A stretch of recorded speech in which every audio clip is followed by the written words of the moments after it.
Let's look at graphing as we introduce graphing logarithmic functions. We're going to start by using the exponential function of y equals 3 to the x. So this is an exponential function where you have x as the exponent. And so we're going to sketch that. So I've got a table of values for us to sketch that. We'll choose our values from -2 through 2. So when we plug in 3 to the -2, we get 1/9. 3 to the -1 is 1/3. 3 to the 0 is 1. Remember, everything, any base number of the 0 is 1. 3 to the 1 is 3. 3 squared is 9. So let's graph that and label our exponential function. So -2 and 1/9, -1 and 1/3, 0, 1, 1, 3, 2, and 9.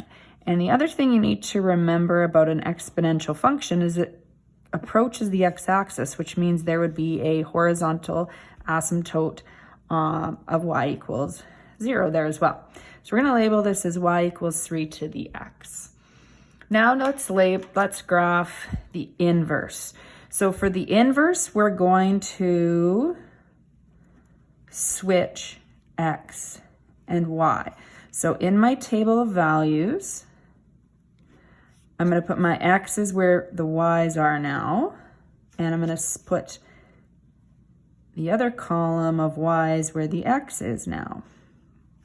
I'm going to plot that. So 1/9, not very far on the x-axis, down to -2. 1/3, a little bit further on the x-axis, -1. 1/0 is my x-intercept, so we're assuming this horizontal asymptote applied to that. So we're starting sort of fresh. I know it's a little tricky on the same grid. 3 and 1, 9 and 2. So we're going to have this shape right here for the inverse. Now this would also continue on forever, of course. So since we switched x and y, that continues down along the y-axis, which tells me that I have a vertical asymptote on the y-axis at x equals 0.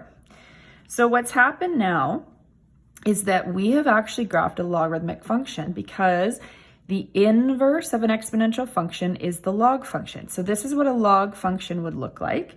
We can call this the inverse, or my equation if I switched x and y would now be x is equal to 3 to the exponent y.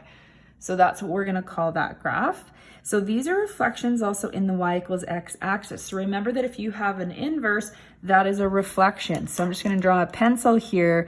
This is the y equals x axis.